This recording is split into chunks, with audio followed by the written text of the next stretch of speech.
How's your Monday been? How you know you're alive, right? How you know you're alive?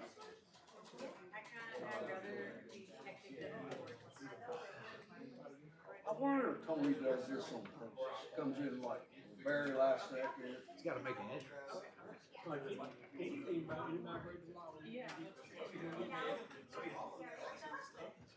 Hey, y'all know each other? No, it's right.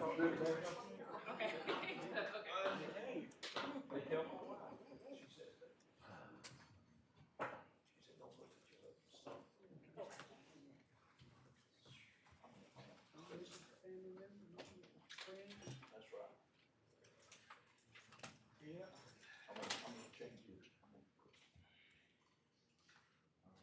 Maison. Man, Maison, quit getting them people to call me. I ain't a property appraiser no more. Come on, man. How you guys doing? He Nah, gave a compliment. He's a nice dude, man. Yeah. Old XPSer, UPSer. Yeah. Yeah, he knew my cousin. How many cousins you got? I got a bunch of cousins. We're live. Are they inbreed or? I don't know if you want, hey, We're live. We're live. Oh, yeah, okay.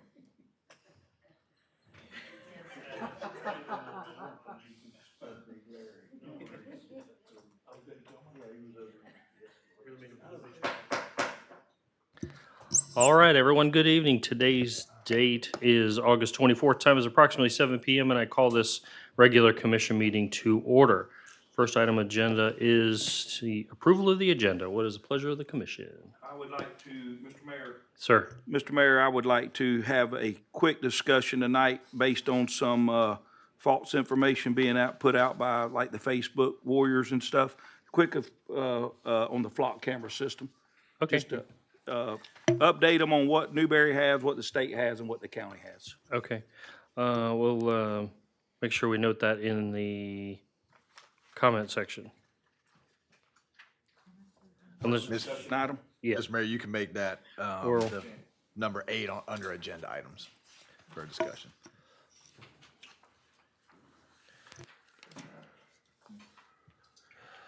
Okay. Other than that,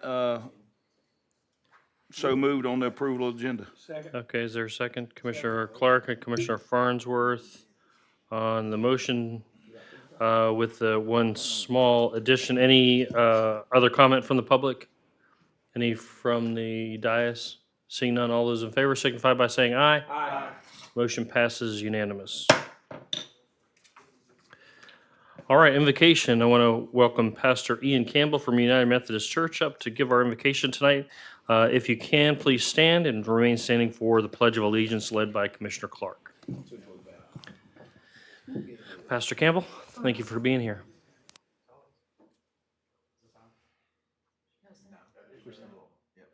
Oh.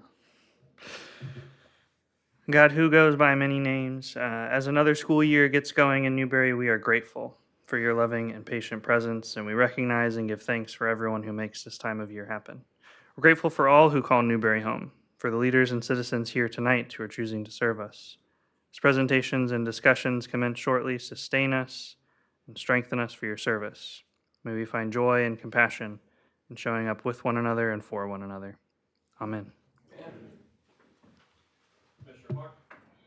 Pledge allegiance to the flag of the United States of America and to the republic for which it stands, one nation, under God, indivisible, with liberty and justice for all. Preacher, thank you for coming.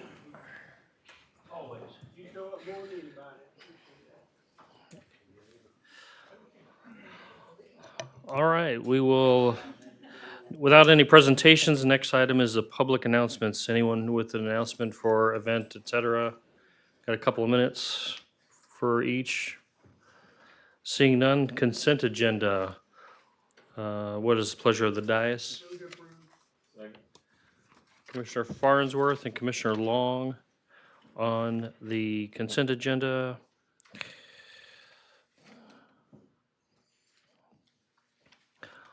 All those in favor signify by saying aye. Aye. Motion passes unanimous as well. All right, that'll take us to our public hearing of ordinance on the final fire assessment resolution 2643. Who's, Miss Amanda, you taking us through this? I see you getting up. Okay. And I will read it into the record. It's resolution number 2026-43, a resolution of the City of Newberry, Florida, relating to the provision of fire rescue services, facilities, and programs in the City of Newberry, Florida, providing authority, purpose, and definitions, confirming the preliminary rate resolution, reimposing fire rescue assessments against assessed property located in the City of Newberry for the fiscal year beginning October 1, 2026, approving the assessment roll, providing for collection, providing for application of assessment proceeds, providing for effect, severability, conflicts, and providing an effective date. Thank you, Ms. Shelley. Miss Amanda, you have the floor. Good evening, Mayor, Commissioners. My name is Amanda Hagan. I'm the Assistant Director of Finance Administration. I'm before you tonight to present staff's recommendation of adoption for the final fiscal year 2027 fire special assessment. At the last budget workshop, the Commission provided feedback to reduce the proposed fire assessment without making significant cuts to the fire budget, and instead to increase the millage rate as necessary to balance the budget, the proposed budget. Based on that direction, staff is recommending a fire assessment rate of $360 for fiscal year 2027, which is before you tonight for adoption. Now, to balance the proposed budget at the $360 fire assessment rate, the proposed millage rate has been increased from 5.85 to 5.95 mils.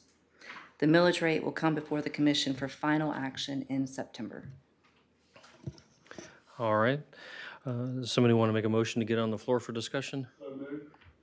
Commissioner Coleman on the motion. Is there a second? Second. Second from Commissioner Clark. What is the pleasure of the board? Any discussion from the board? I have a question. Go ahead, Mr. Farnsworth. The increase, is that just to maintain the current fire department, or what does the increase cover? Ms. Hagan? Mr. Mayor, the $60 increase proposed, $30 handles the inflationary increases that are associated with insurance, salaries, gas, et cetera. $30 of it is going to pay for the fire master plan, right? So the commission heard the fire chief's fire master plan. We need a second station by 2031, those kinds of things. So $30 is going to begin planning for that next phase of Newberry's future with fire department. $30 is going to the inflationary increases. And I do want to make sure the commission understands that the 1/10 of a mil that staff is saying will increase to balance the budget, that's a one-off increase to pay for the cancer prevention closet that we need to construct. Next year, we will operate off of trying to reduce from the 5.85 that we originally proposed. So that 1/10 of a mil will go to a one-time cost to improve the fire station to handle this. Next year, we will be looking at reducing the millage based off of 5.85. So I just want to make sure everybody's comfortable and aware of that. Thanks, sir. Now, whenever the proposal for the new fire station, all stuff were presented, it was presented as being paid for by the people coming into the city, not being paid for by the current citizens. And as has been said many times before, with the people coming in are the ones that are causing the need for these other services. So I don't know how I don't think it's right for us to be charging the citizens extra money for something that's going to be used or because of other people coming into the city.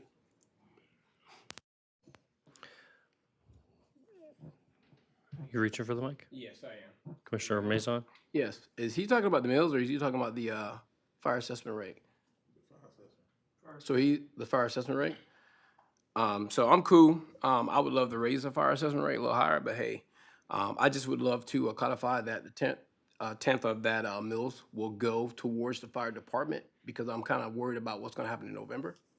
Because what if that happens then? Well, that won't affect until Next year. 2028, correct? Yeah. get a head nod down there at the end if it's off screen.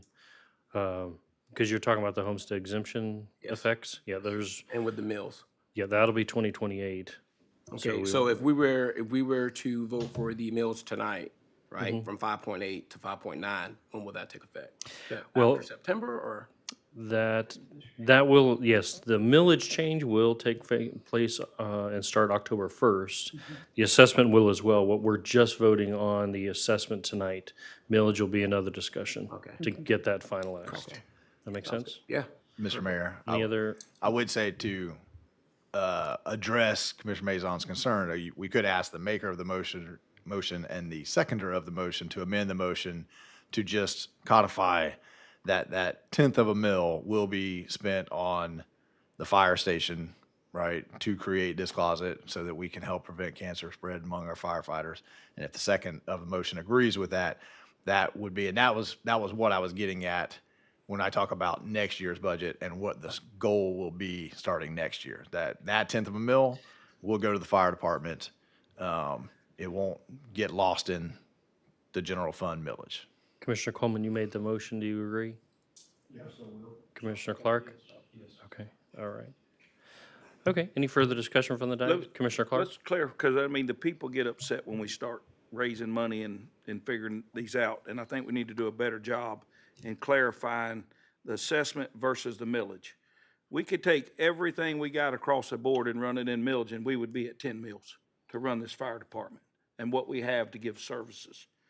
The way we do this is it's kind of, the only reason there's an assessment is to keep some people paying, but everybody that has a big home don't pay it all in millage. So we're kind of balancing out as a community, because, you know, everybody gets the same services. I don't care if you got $1 million home or a $20,000 home. When you call 911, they're coming. I don't care if it's for medical, I don't care if it's for fire, I don't care. But this is a way that if we don't do it all in millage, that we don't just tax the top tier people, all the fire department money. So is that a fair assessment? Yes, and And so to let everybody the be large, clear with the that. larger homes will even pay That's more right. because And they're there's gonna pay more anyway. correct. So, it's really a balancing act on our part, and I hate to do it myself. If you have not been up to the fire department and looked at the closet that they're talking about, I did. And the study that came out is just like anything new. We got a new study out, and this has been coming down the pike for years. All their carcinogenics they bring in off the fires, when they come into their suit, they're sitting right there beside them. So this study evidently won't see suits aired out and away from inside the area that they work, where their trucks are. They want it all separated. They want to air on it all the time to kind of blow this stuff out to keep it clean. Because there is a cancer. The fire assistant chief is right here. There is cancer in these guys, and it's, you know, a study is a study. So we got to do what we got to do to take care of our first responders. So Okay. Any other discussion on the fire assessment I just from the want, dais? yeah, I just want to say I have no problem with the millage rate increase to pay for the closet, but I'm not in favor of increasing the fire assessment. The fire, okay. Any comment from the public? This is on the fire assessment going to $360. Going once? Yes, ma'am. Okay, come on up. Amanda, just turn the, thank you. Just state your name and your comment. My name is Elmira Warren. I am a new resident to the city of Newberry. I received the notice about the public hearing tonight, and I didn't have an opportunity to look at the ordinance, but when I'm looking at the maximum annual fire assessment would be $419, it says, for my home. But I'm understanding, I just need some clarification regarding that, because I thought I heard, was it going to be less than that? Yes, ma'am. 360, okay. So this is only going to be for new dwellings, new people that have come into the city of Newberry? Okay, that's everyone. So everyone should have gotten a notice. Okay, because I did ask some people and maybe they just didn't check their mail or whatever. But, and how will this be assessed? It comes on the property tax bill, just like your other property taxes. Okay. It Makes So, sense? so this will be for everyone, not just the new Correct. people that move? Okay. Correct, All yeah, right. everybody. Thank you. So everybody pays the assessment, and everybody, of course, pays millage on their property. A portion of the millage that we collect goes into our budgetary segment for the fire department as well. So fire department is kind of funded through both mechanisms, if that makes sense. Okay, I thought I saw another hand up over here. Maybe it was the same question answered. Ma'am? Did you have a question or a comment? Yeah, just come up to the podium, introduce yourself. I'll put 5 minutes on the clock, and I'm Karen Santora. I just moved to the area and I just got the assessment in the mail and I was just curious, is there already something included in the tax bill regarding this? Or is this an additional amount that's added to the total tax bill? so it'll be on the total tax bill. So whatever you see in the bottom right corner of your total tax in Alachua, or have you lived in Alachua County, or you I just haven't moving had to a tax Alachua? year yet. What's that? I haven't been here long enough to pay the yearly tax fee yet, so I'm Okay. not sure how Sure. this is So working. Alachua County, there is a uniform tax bill for every municipality, the library, the school board, the cities. If you get taxed by an entity in Alachua County, it all comes on one bill. If you finance your home, it's going to probably be included in your taxes and assessment for your total millage or total mortgage payment. So you'll see it broken out.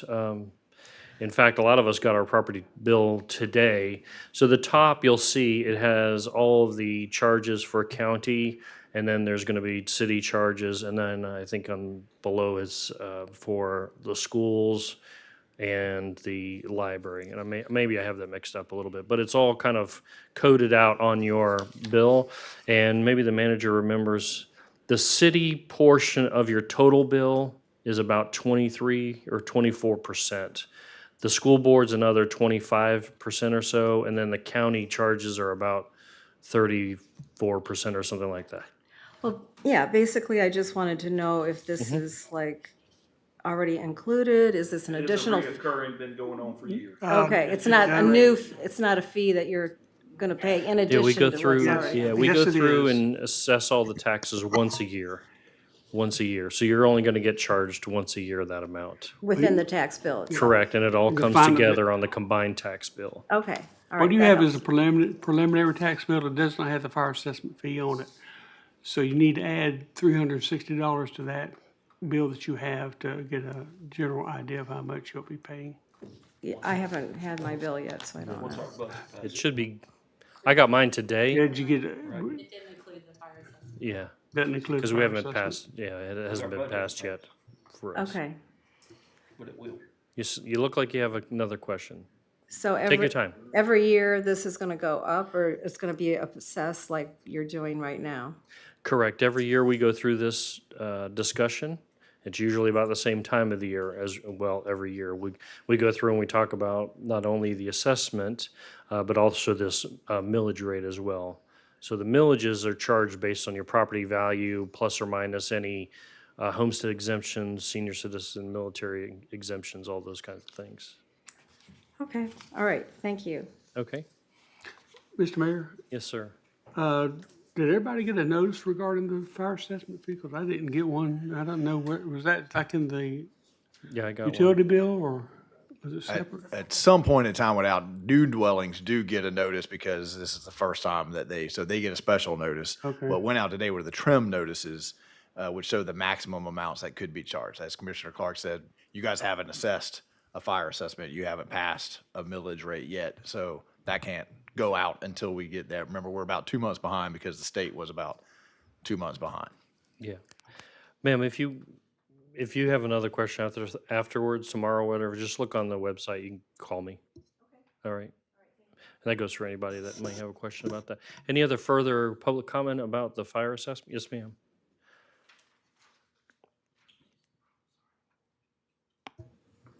Thank you. So my name is Susan Beltz. I'm here to speak a little bit about the fire assessment. So I attended a couple of the budget workshops, and I appreciate you opening up to the public. Unfortunately, I think I was the only one in the room. So it's a little bit concerning to me that I just don't feel, the fact I did get my trim notices in the mail today, and you flipped it over looking for fire assessment, and it's not there. And so I kind of feel like you're voting on the final assessment today, but yet I don't think the majority of the public realize that there's an increase coming. Sitting in on the workshops, I know you were at $419, and I appreciate that you've reduced that to $360, because I think for most residents, they will appreciate that you're not increasing it as much.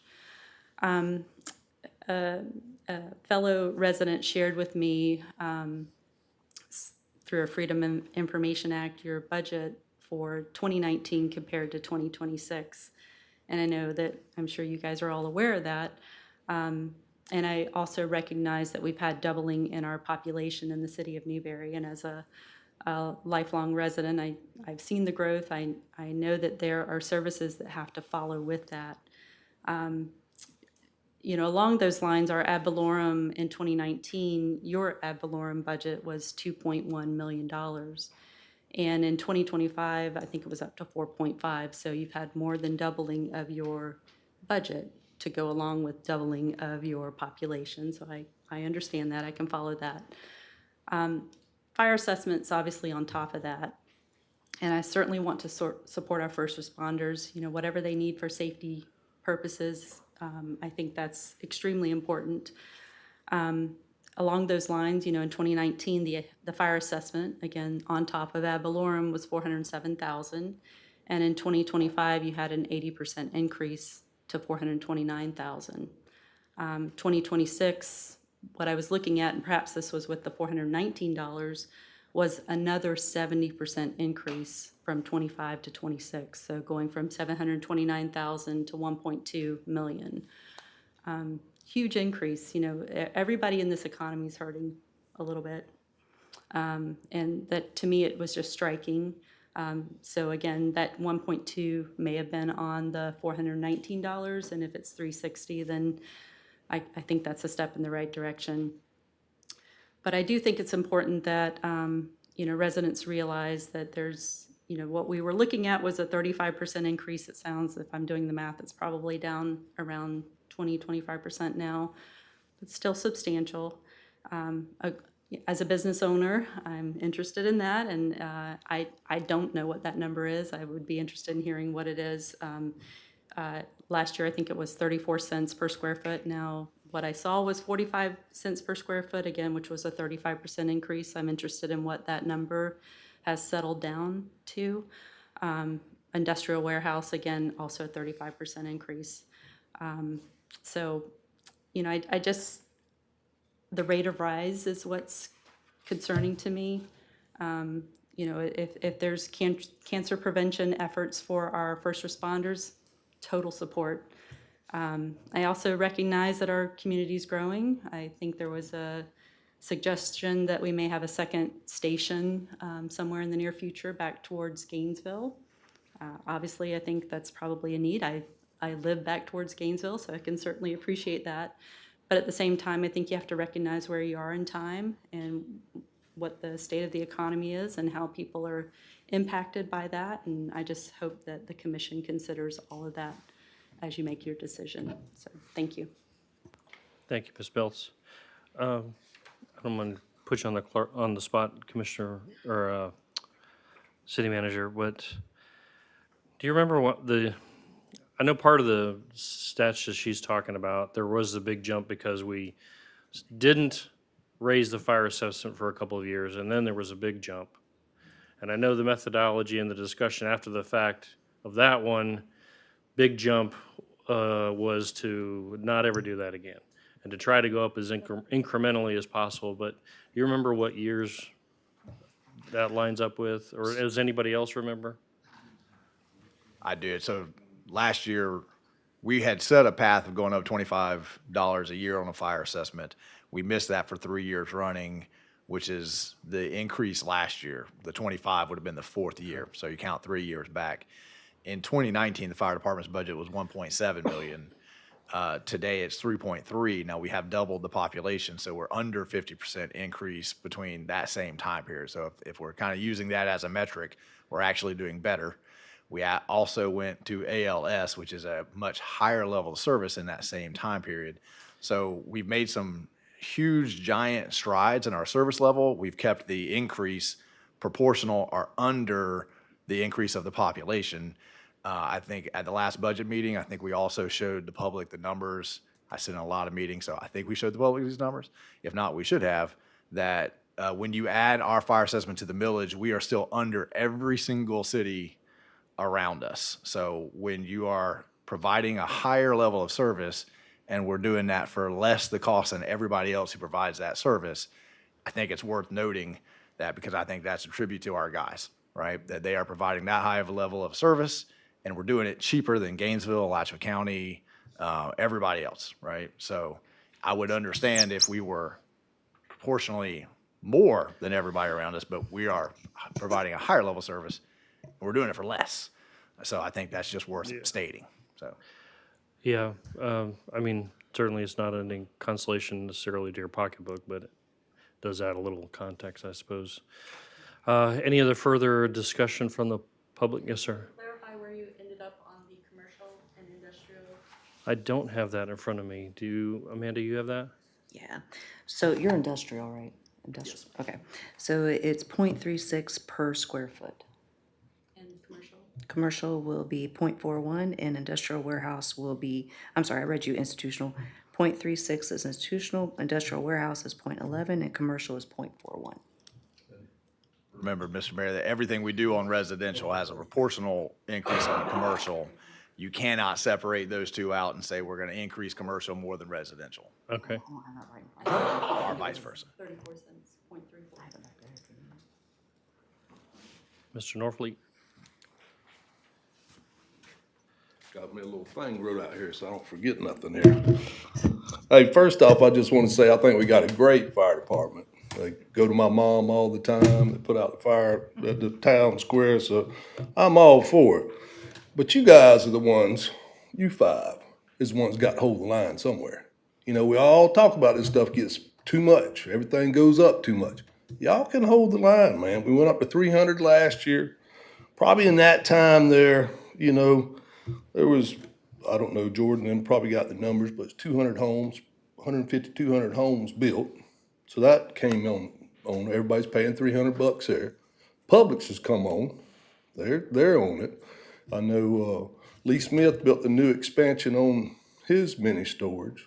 I think Billy Belts and them's built their new expansion on their mini. All that's coming on, they're all picking up 300 or whatever it is. Last year at the town square, I think we spent, just the square itself, we spent about $32,000 on fire protection. And you know, commercial was 34 cents, now it's gonna go to 41 cents. And you know, it doesn't even make any sense to me. I mean, we're adding more people to pay on this thing. And like you said, you know, if they'd have took $60,000 and say they bought a pickup truck for $15,000 for the guy to ride around in, or the under chief or the chief, whoever's riding around in it, and it took the other you know, $40,000 and put it in salaries or something, I can see it, but it'll take $60,000 or 40 or whatever that truck was, and to buy it, it's a non-essential truck. You know, 3 years ago we bought a Tonka truck that looks like for fire prevention on the dadgum on the thing, but I think, you know, we got a smart enough staff that they can figure out how to spend the money, but y'all got to set the limit. Y'all got to man up and set the limit, quit going up. I mean, this is a 20% increase. I mean, how many of you guys drive brand new trucks?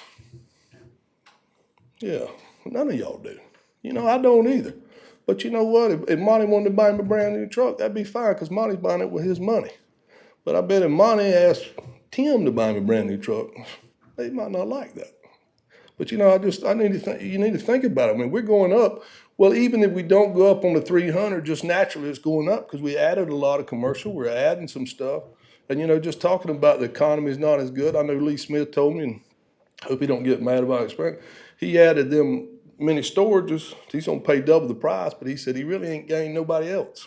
You know what I mean? That storage took some from his. I know Billy Belts them added some RV storage. He said their storage is about the same. I know our apartments are down, our house sales are down, you know, and you know, a lot of people's got homes, but 300, man, I think y'all got a smart enough staff, they can figure it out. But hey, y'all suck it up and vote it right, man. Thank you, sir. Any other public comment? Seeing none, I'll come back to the dais. Any further comment from the dais? You ready to vote? All right, I'll just do a roll call. Commissioner Mazon? Aye. Commissioner Long? Aye. Commissioner Farnsworth? No. Commissioner Clark? Aye. Commissioner Coleman? No. All right. The motion passes 3-2. Okay. All right, the second reading quasi judicial on an ordinance here for rezoning on planned residential development. Let me read my little script here. As we're entering the quasi-judicial procedure, it means the commission will stop being a legislative body and will become a judicial board, which means that we have to follow certain rules and adhere to a different standard of decision-making. Primary rule we must follow concerns testimony, and substantial and competent evidence standard must be met when the judicial board meets and makes a decision. This standard states the following, quote, all public testimony will be taken under oath. Everyone testifying will be subject to cross-examination. All documents and exhibits shall be entered into evidence, and the giving of opinion testimony is limited to experts. Closing arguments will be limited to the evidence of record. I'm going to ask the attorney to read into the record the ordinance or resolution by title and number. This is ordinance number 2026-24, petition number LDR 24-26, an ordinance of the City of Newberry, Florida, amending the official zoning atlas by changing the zoning district from agricultural to planned residential development, PRD, on approximately 160 acres, tax parcel number 02539-001-000, located at 23717 Southwest 15th Avenue. Adopting land development regulations for the development commonly referred to as Countryway 2, providing for applicability and repeal, providing for exclusion from codification, correction, and directions to the city manager, providing a severability clause, providing a repealing clause, and providing directions to the clerk and an effective date. Thank you, Madam Attorney. Madam Clerk, could you swear in any of the parties wishing to speak? At this time, if you're going to plan to speak on this item, please raise your right hand, stand and raise your right hand. Any applicants, staff, and/or participants. Madam Clerk? Please raise your right hand and state your name. Stacy Heckus, Murdo Patterson. Do you swear or affirm that the testimony you're about to give is the truth, the whole truth, and nothing but the truth? You can really swear. Thank you, Madam Clerk. All right, we'll begin our presentations at this time, and we'll have the staff overview.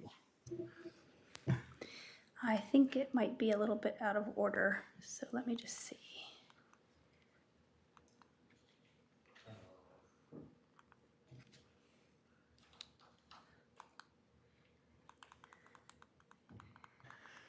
Yeah, that's the mayor and commission's indulgence. We are rolling out a new process because, as we all know, the applicant is supposed to actually make the presentation. That's a slow change, so we were preparing for the applicant to make the first presentation, but I guess we hadn't quite got with y'all yet to let you know that. So we're going to do it first, and then we'll come back to these guys. Sorry, there's a lot of extras. Apologize. And Angie is listening in the back. When it comes time, Angie, just fast forward and reverse for us quickly after Stacy gives hers. Yes. Okay, good evening. We have in front of you this evening the second reading of the rezoning ordinance 2026-24, LDR 2426 for Countryway 2.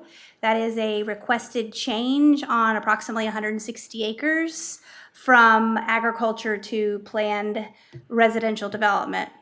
The Planning and Zoning Board saw this, and you all saw it 2 weeks ago. So this is the second reading of this item, so I won't belabor a lot of the points. But the question this evening is the request to change the zoning on approximately 160 acres from agriculture to planned residential development consistent with the city's comprehensive plan and their land development regulations. And there's your options for the evening. May 4th was when Planning and Zoning saw the rezoning, and then we had it brought to you all August 10th, 2 weeks ago, and staff does find that this ordinance is consistent with the comprehensive plan and the land development code. That's the general request, along with where the property is located, which is generally located at the southwest corner of Southwest 15th Ave and Southwest 234th Terrace, approximately a half a mile east of State Road 45. Here's the general location on the map, and you can see the parcel ID that was listed earlier in the reading of the ordinance, and its applicant NV5 Global Inc. and the owner Countryway 2 LLC. This is going to be a rezoning to PRD for approximately a 500 home subdivision. That is the location with the proposed new zoning on it. Here's our timeline, and you can see in the green, we had to take a little break for the land development code, the comp plan update, and here we are today in August approving this. And here is your recommendation with your options, and the applicant is here also, and if Angie can forward that presentation through, Margot can come up unless you have any questions for me on the existing presentation.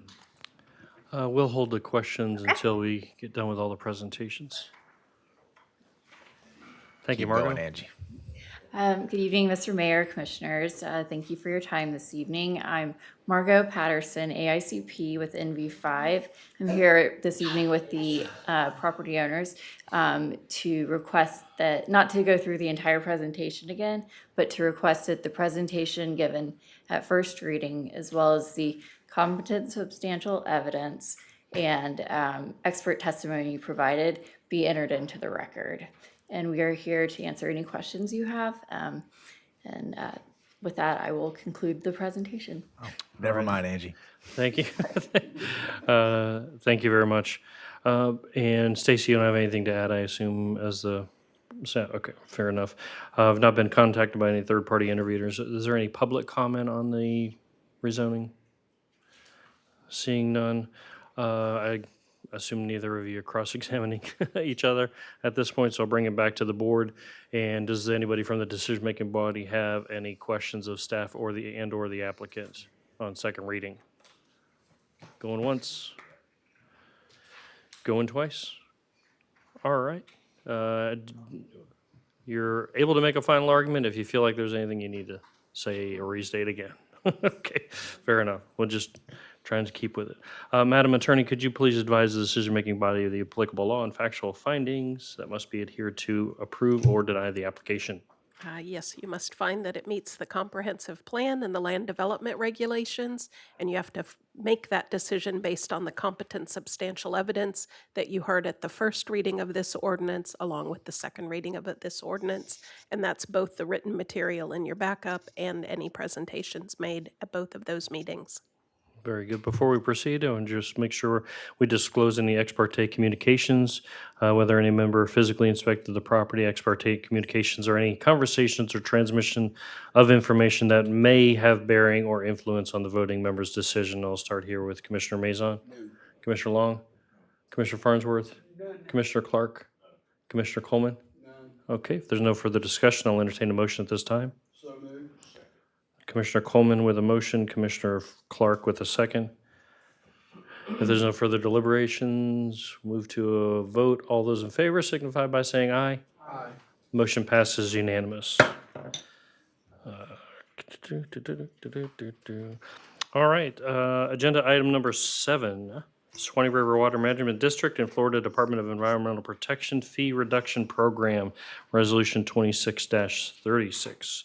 Rance, I see you are up on this one. Madam Attorney, do you have something to read into the record first? I do. It's resolution number 2026-36, a resolution of the City of Newberry, Florida, certifying population and fiscal hardship for purposes of permit fee waiver or reduction by the Swanee River Water Management District or Florida Department of Environmental Protection, providing authorization to the city manager, providing a severability clause, providing a repealing clause, and providing an effective date.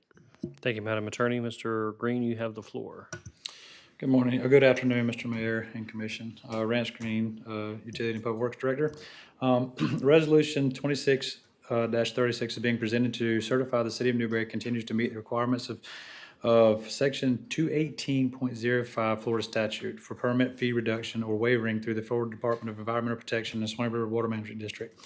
This is an annual certification based off the city's population and certain financial indicators. The city's certified population is 9,553, which is below the statute threshold of 25,000 residents. Approval of this resolution does not commit the city to any additional expenditures. It simply allows us to continue taking advantage of available permit fee reductions or waivers, which can help lower project costs on qualified utility, public works, and environmental projects. Staff recommends approval for resolution number 2026-36 and authorize the city manager and/or designee to submit necessary documents for application. Thank you, Mr. Green. Does anybody have a motion they want to put on the floor for debate? Move to adopt resolution 2026-36. Okay, is there a second? I'll second. Commissioner Farnsworth on the motion, Commissioner Mazon on the second. Any deliberations from the dais? Any from the public? Seeing none, all those in favor signify by saying aye. Aye. Motion passes unanimous. Commissioner Long, did you vote? Yes. Okay. That was aye? Yep. Okay. Motion passes unanimous. Okay, Commissioner Clark, you got the last item. I guess you had a comment about flock cameras. Yes, Mr. Mayor, this was brought up. I know there was a little bit through the citizens, the flock cameras in Newberry, and I just wanted to bring it up. They wanted a discussion. We're going to have a discussion. Newberry does not have the flock cameras, so to clear that up, wait a minute. The county has them and the state has them. So we have not adopted, nor do I want flock cameras in the city, but for discussion purposes, and we ain't got to get into it tonight, we do not have them except for, and they're not radar readers for tags. We have them in certain areas for security, just like anybody would have a camera on the Veterans Memorial or anywhere else. So as far as the flock cameras, tag readers, the city of Newberry does not have those. And there are some out there, but the state or the county has them. Okay. So Yeah, just to clarify, they're not they're not city ours. flock, They're the city not city of government That's right. cameras. But we're still going to have a more formal discussion about this. Somebody wants it, they wanted to bring it up, they're welcome to come. I think we already have that in the hopper. I'm not sure, but we'll get it published on our typical agenda schedule. Yep.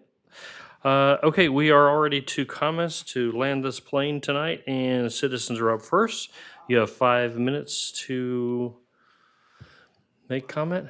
Ms. Parker, come on down.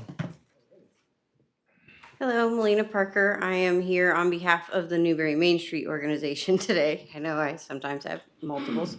I am just here to say thank you to the city, to Commissioner Mazon, to the fire department, and Pastor Jess. They are what makes our splash days successful. And even with weather changes and shifting over, we were still able to do plenty of them, and lots of people came out. And thank you especially to Jordan and Commissioner Coleman for coming together on my first one and helping me find coolers and supplies and hoses and whatever I needed to put it together for my first time taking over since Chris Mack had to step down. But this is how we work together, and it really makes a big difference. So thank you. Anything coming up on September 19th? Just asking. The 50s Fest is coming up on September 19th. What time? Oh, you're gonna put me on the 4 to spot. 8. 4 to 9, I believe. 4 to 8. 4 to 8. See, there you go. You put me on the spot. I'm one thing at a time, man. I hear you. I hear you. All right. Any other public comment? Seeing none. City manager, you're first. Thank you, Next, Mr. or you're Mayor. next, I should say. Just wanted to let the public know that construction has begun on the wastewater treatment plant. If you're driving down 337, you will see lots of activity out there at this point in time. We knew that it would take us a long time to get here, but once we got there, they would get right on it, and that's exactly what has happened. So very excited about what that means for the future of our community, the future of our growth and ability to direct that in a responsible way. Also want to say thank you to our fire department. They have spearheaded a distribution of Narcan boxes, so they'll have those up around the town where anybody can access them. On September 15th at 9 a.m. at the fire department, we'll have a little ribbon cutting type ceremony where we announce where they're at and why we need them and all those kinds of things. So just one more way. I know that we already talked about the splash days and the water days that our fire department is getting involved. This is yet another attribute of having our own fire department, and I appreciate all of their hard work to make that happen. That concludes my comments, Mr. Mayor. Madam Attorney. Okay, City Clerk. City Commission, Commissioner Coleman, you want to go first? I have. Okay, Commissioner Clark. God bless America and God bless our troops that are deployed. Commissioner Farnsworth. I want to thank Mr. Norfolk for his comments. I've been saying that for years, and I'm glad him and I agree on that. Very good. Commissioner Long. No comment today. Commissioner Maison. Man, yes, I do. That was quick, huh? That was quick. Did you get your joke looked up? I did not. Okay. No joke tonight. But that's okay. I'm good. I think the commission needs to man up and stop developing. Huh? Your mic. Let me repeat that just in case you didn't hear me. I think the commission should man up and stop developing. Anyways, here we go. All right, so a couple things. Man, it came so quick. I'm so sorry. So my time over at MLK, they're looking for volunteers for my time, and my times are Mondays and Wednesday from 4 to 6 p.m. Over at MLK, which is 25515 Northwest 6th Avenue. Yeah, they're also they're having a senior adult prom night, Roaring 20s celebration. That's going to be Friday, September the 25th at 6 p.m. at the Municipal Building, $20 to register. Now, also, and that's for any senior as well, you can come. Also, senior adult Tai Chi sign up is closed for over 20 people registered for the upcoming classes. So anyone that wants to call in, there will be on a waiting list for 2027. I think it's hitting big. Okay. Tai Chi, man. So.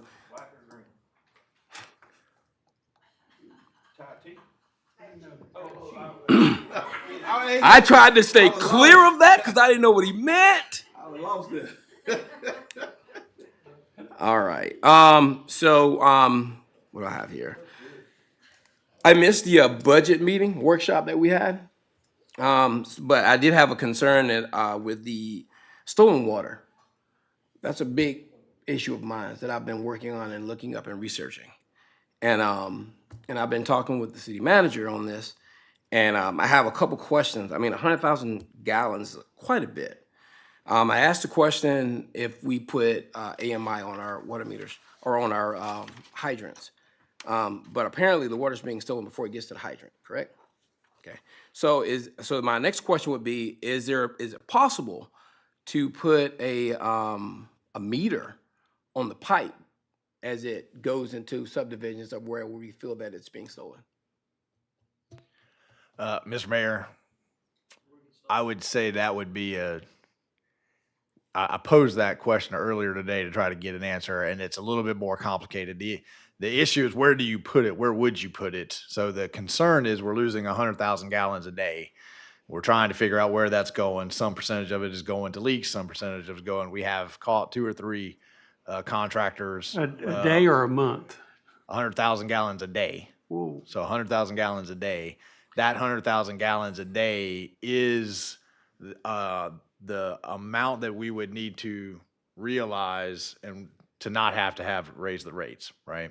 So we're actively trying to track where that is going, where that's happening. And we're trying to figure out, because now with AMI meters, we have pinpoint accuracy on how much we're treating, right? How much we are spending money, time, pumping up, getting ready, sending out, and then how much we were collecting. I think it's a creative idea. I think it would take a little bit of, to try to figure out how to make that actually happen. Now, it was just gonna take us a little while to work on that. So then my next question, I think you answered, was gonna be, how much is 100,000 gallons equate to in money amount? And how does the city equate, like, how do you handle that? Who pays for that? The customers pay for it, right? So our rates, remember that in water, wastewater, we make a very small profit in electric, but water and wastewater, we generally either break even or we lose a little bit, right? So it is that water charge, sewer charge is based solely on us treating it, right? Remember that when we do open up this plant, you're going to see significant increases there because we'll move to an advanced treatment. And I have all these figures in my head about how many shifts that will be. And I think it's 16 hours a day, 5 days a week. And then you still have 2 shifts on the weekends. Is that right? Look at that, man, I'm learning so much. So we calculate that. So anything that's lost is passed on to it's no different than shoplifting from a store, right? When a store realizes that 20% of it's moving out off a $5 discount, they up the price on everything in order to recoup the loss, right? So we've got to find this 100,000 gallons a day, and not, some of it is in a leak, right? But we meter the fire days, so we know that how much that is. We know what's going there. This is 100,000 gallons a day that is unaccounted for, right? So we will find the leaks, we'll figure it out, but we know also that part of that, potentially a big part of that, are contractors tapping in on the wrong side of the meter. How long has it been going for, real quick? Well, I think that the numbers of accuracy concur with AMI. So it's the AMI that really allows us to know for a fact. So that's 3 years, 4 years, right? Come on up, man. I think it has been an escalator. Yes, Don't forget it, Mike. The number of loss has escalated to a point where we have a percentage that is allowable through state statute, and we are just now starting to get at that cusp where we need to start, which we've always been, to the point where we have been actively looking and actively chasing. Mr. Jones is something that he have been a thorn in his side since he's been here trying to figure out, and we've just got to the point now where we've reached that threshold and we are actively pursuing it. I mean, daily trying to figure out what's going on. To the manager's point, we've had multiple conversations with some contractors saying, hey, I mean, we need to know, I myself personally had a conversation with a contractor, like, yeah, we've had this hydrometer from you guys for the last 6 years. You mean, just this stuff that we need to know that they're hooking to this, they're getting water out, just the unaccounted for portions of that is where we're just trying to narrow down and get to the point. Okay, yeah, so just to clarify, for those that we get leaks. Yes, sir. Leaks happen, but this is a significant amount of gallons that we're losing, so it's obvious. And so I just think that it's time to start taking it serious. Not saying we never have in the past, but I mean, and I know, and I'm gonna keep in touch with you. Absolutely. With seeing if there is a way to put a meter on the pipe that goes into subdivisions or whatnot, to see what we can do about that. All right, that horse is dead. I'm tired of beating it. I would like to either the city manager. I would like to at some point talk about our codes, updating our codes when it comes to commercial trucks, semis in particular, parking, loitering, or whatnot. They started over at Hitchcock's, and now they've made their way over into the commercial park over at the commercial park. I think it's the only commercial park we have, I want to say. Where Inspired Energy, Porta Potty, across the way is where they park, and now they starting to work on it. So if there's any time, I would love to update the codes if the commission is cool with that. Mr. Mayor, that's already illegal. Our code is pretty clear on that. It's enforcement that is the issue. So as you guys know, ASO does not enforce non-moving violations in Newberry. So that then falls on code enforcement to go out, notice the vehicles, those kinds of things. We do have a couple of people who have offered up places for semis to park, because I understand this is a real problem. If I'm a truck driver, where do I put this truck, right? I can't park it in my neighborhood. I can't park it in other people's property. I can't leave it in parking lots. You know, what was happening over there behind Bravo was people were camping up, changing out transmissions, oil, all kinds of things, right? But even with our code is clear, that is illegal. It's an enforcement issue, and how long are we willing to, spend cleaning that up? And I mean, our code enforcement officer did a fantastic job once we were on it. But that is the issue. So if there is a truck driver listening to this and is willing to do this legally, we do have people in town who have land that will rent spaces for these trucks to park so that they are close to home and have a legal place to leave their truck. I don't know that we could make our code any clearer than that. Director Hectus, you want to, there's no gray in it. It's illegal. Okay. Thank you, Commissioner Mazon. Couple of things that brought up. So what's that time for what is that? My time or the Yeah. prom? What's my time? What does that mean? What is It's just a tutoring, my time tutoring. Oh, I didn't say tutoring after my time, or did you I not didn't hear hear it? that. Oh, you got to turn the hearing aid up. Or you didn't Yeah, say, I thought I'm yeah, saying I you could have didn't swore I say said it. my time You didn't tutoring. say it. It's a good thing we record these. Yeah, I'll look back. In, Commissioner Mazon asked the cost for 100,000 gallons, and I didn't hear a clear answer on that.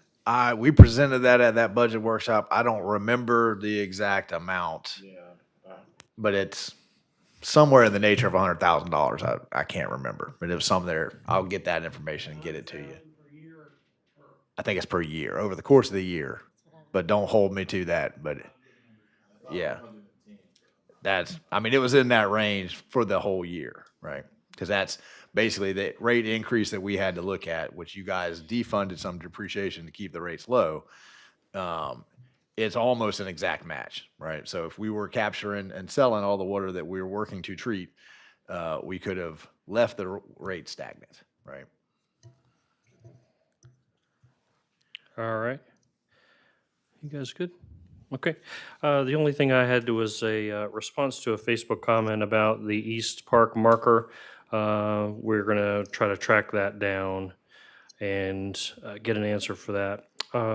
September 17th through the 19th, we'll be decorating Municipal Hall like the Independence Hall in our ongoing celebration of America's 250th. So Thursday, the 17th, is kind of open right now. Friday has pretty much been reserved by local schools or homeschool co-ops to be there pretty much all day. And we will have a public program at least on Friday night at 7 o'clock.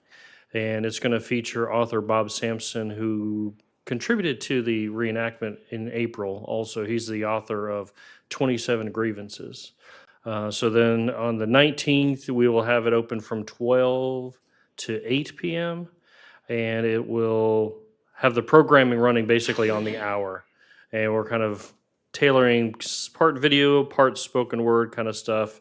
But it should look pretty cool. And a pretty close replica to Independence Hall. So I'm pretty excited about that. That'll obviously coincide in part with the Fabulous 50s Festival that Main Street is doing downtown on the 19th as well. That was sort of intentional. And yeah, just reiterate the Narcan boxes ribbon cutting will be on September 15th. And we do have a pending ribbon cutting for Life Soils. So just put that bug in your ear, but we got to work out the details with Ryan McMeekin and staff to do that, but we'll keep you in the loop on that. And that concludes my comments. We are adjourned, but don't go anywhere. We got a CRA meeting in 5 minutes. John P. Who?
We'll call to order this Community Redevelopment Agency Board meeting. Today's date is August 24th. Time is approximately 8:05 PM. First item is the approval of the agenda as published to the public. Is there a motion on the floor? So moved. Second. Commissioner Clark and Commissioner Farnsworth on the motion. Is there any discussion? Any from the public? Seeing none, all those in favor signify by saying aye.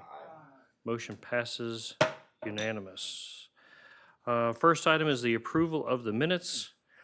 And we actually have three different dates, April, May, and June. I have Ms. Randa Paul as the city clerk on this. Was there something you needed to speak to directly about them or anything? No, sir, it's just approval of the draft minutes. Okay, all right, fair enough. Is there a motion? What is the pleasure of the commission, or the board, excuse me? Commissioner or Board Member Farnsworth and Board Member Clark. On the motion, any discussion for the approval of those three meeting minutes? Any from the public? Seeing none, all those in favor signify by saying aye. Motion passes unanimous. No presentation. Got a couple agenda items here. Ms. Bakaitis, I see the first one is the Utility Extension Assistance Program update. Do you want to walk us through that one first? Hi. Good evening, gentlemen. Right. So all of these items, I'll just kind of say they're all just updates to the program. We're ending our fiscal year. We thought it'd be good to just do some housekeeping, clean up the programs a little bit. So we'll start on, oh, it looks,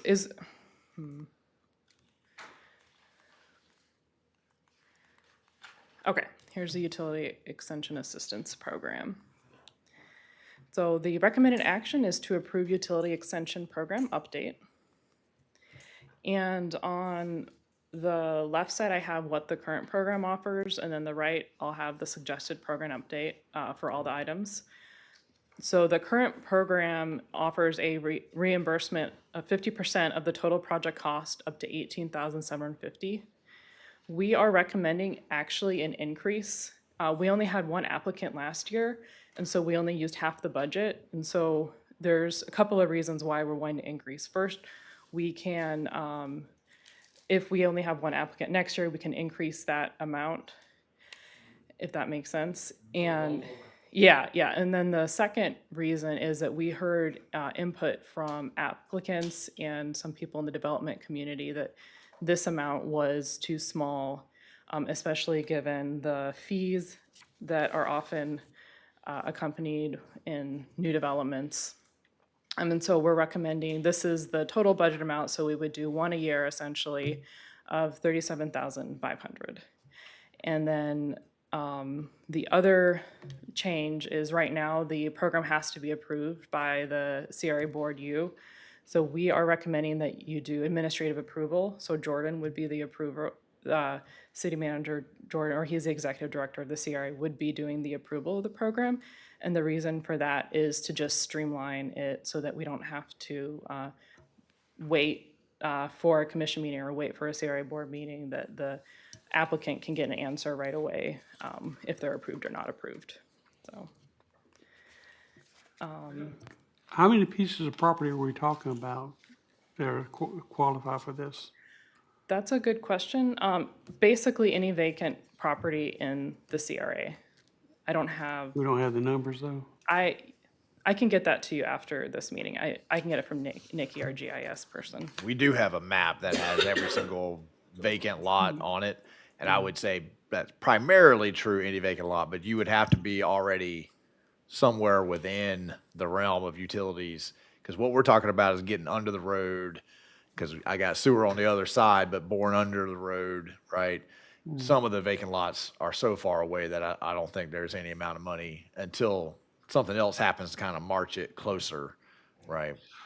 Would any of those properties, could they, the boring under the road, and could that be done during the reconstruction of 26? I think yes, and we've identified the ones that can happen already, and they're primarily on the western end of town as the road sort of merges back towards existing State Road 3, State Road 26.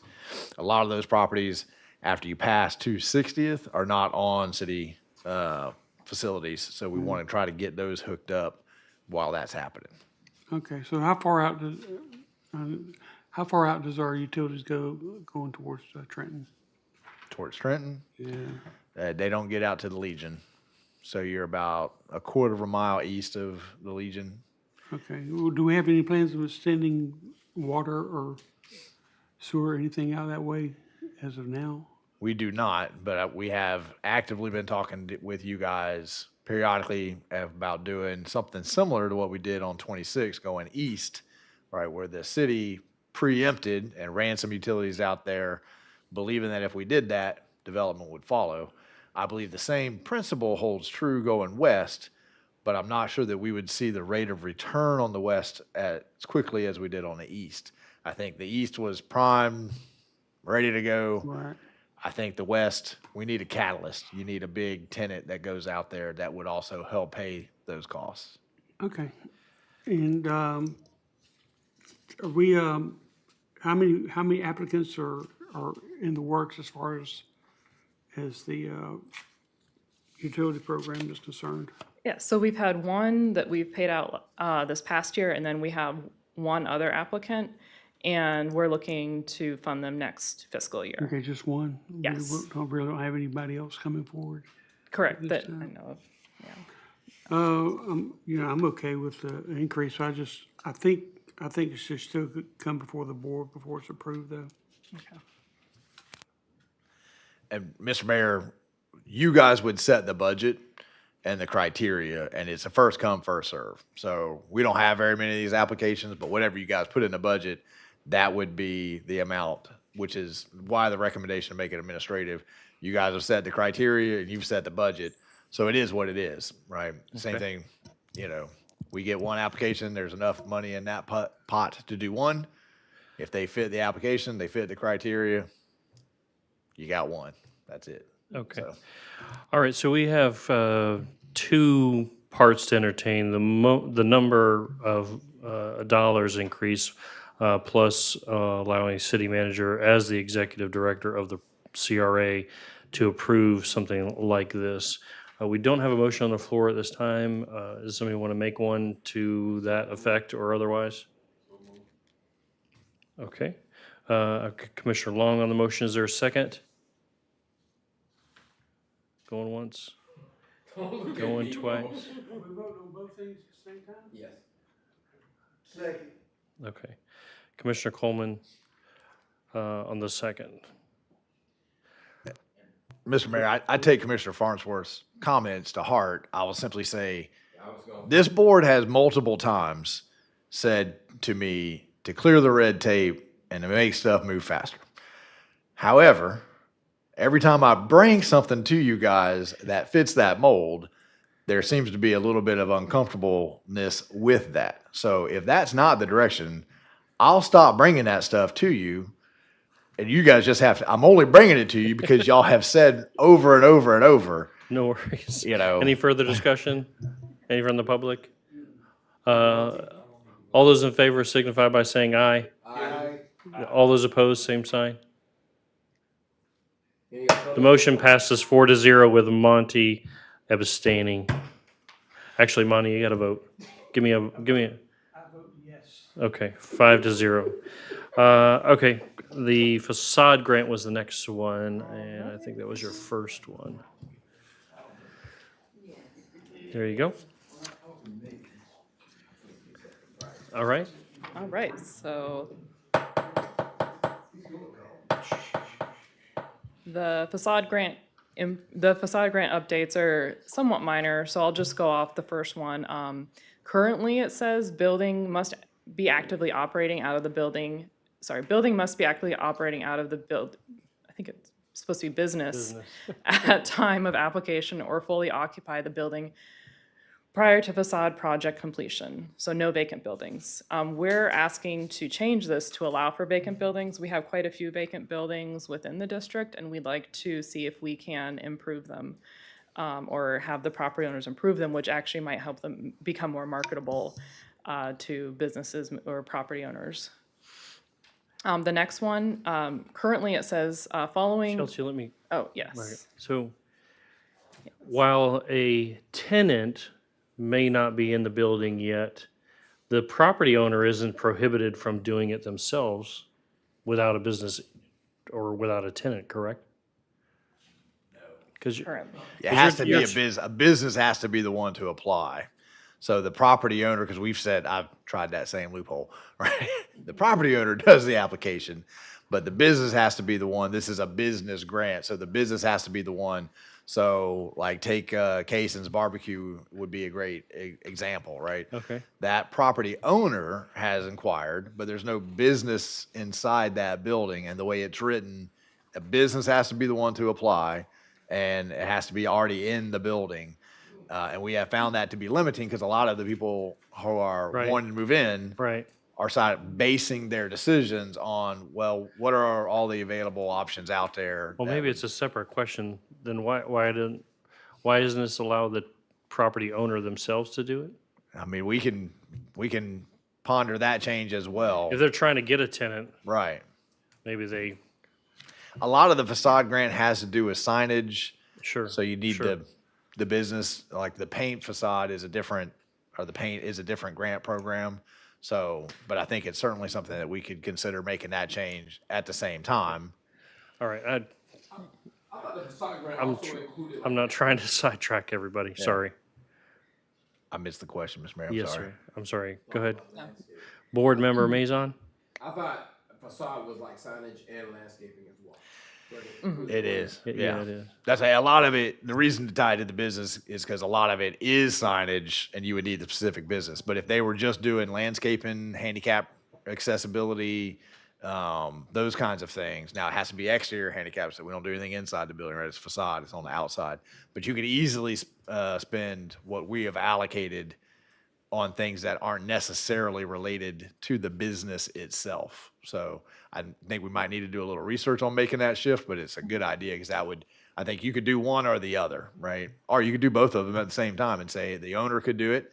Obviously, the owner wouldn't pay for a sign that he or she doesn't know the business is going to go, but the owner may say, yeah, I would absolutely do that to fix the doors, to fix the entranceway, those kinds of things. All right. I think that does clarify to make it easier for, accessibility for everybody. Even if a business are trying to attract business, I think it would make it kind of acceptable. Okay. Okay. Sorry, I didn't mean to sidetrack us too much. So if you can just look at that. And I'm sorry, you were on number 2. Okay, number 2. The following, so the current offering, following board approval of the final funding request, the CRA and the applicant will execute the agreement. And so we're similar to what we suggest with the utility extension. The CRA executive director or designee is authorized to approve the application for grant funding.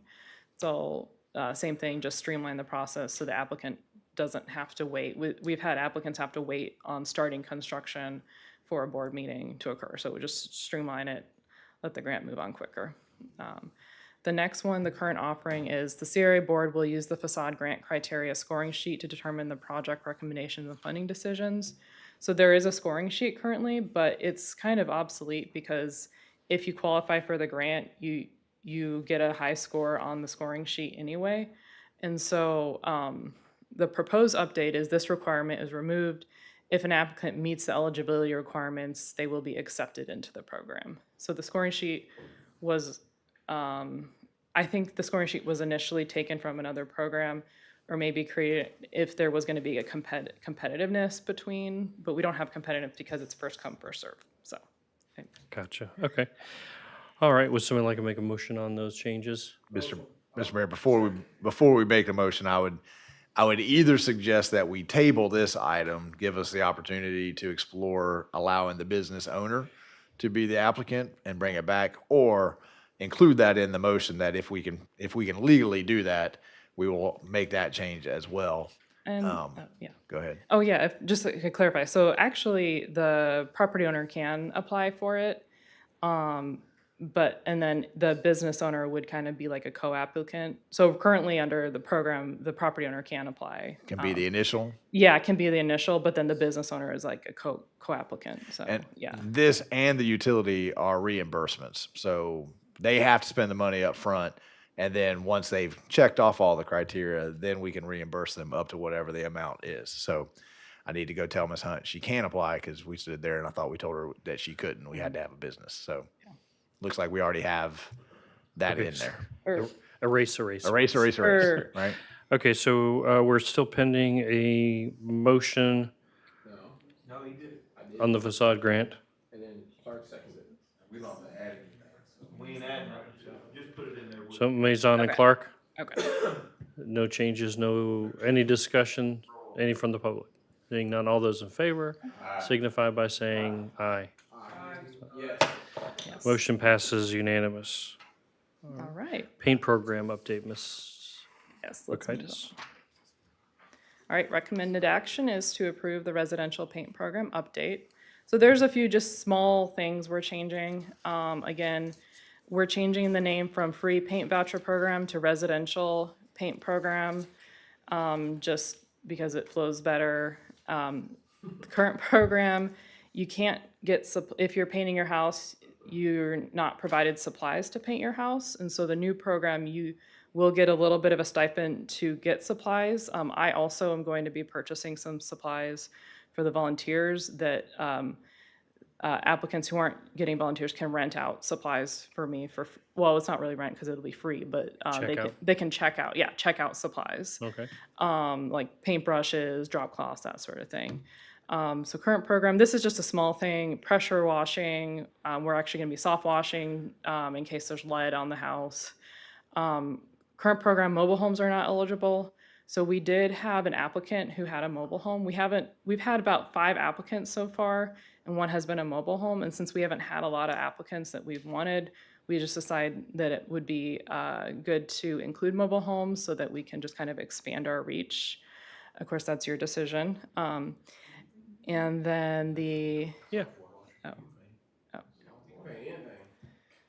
But I think it'd be good because we have some right on our streets that they need cleaned up. oh yeah, definitely, yeah. Yeah. Okay. Item number 5. Oh, and so currently the applicant is not required to be the property owner. So this was an update from legal, recommended from Ms. Nicole Shalley, our attorney, that the applicant must be the property owner and reside in the property. So, okay. All right, somebody like to make a motion? Move to approve. Commissioner Farnsworth and Commissioner Long, board members. Any further discussion on the item? Zero. Any from the public? Ms. Peggy? You're good? I think it's wonderful. Okay. All those in favor signify by saying aye. Aye.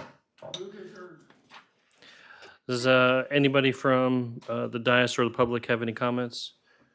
Seeing none, we are adjourned. Thank y'all very much. What's that movie where they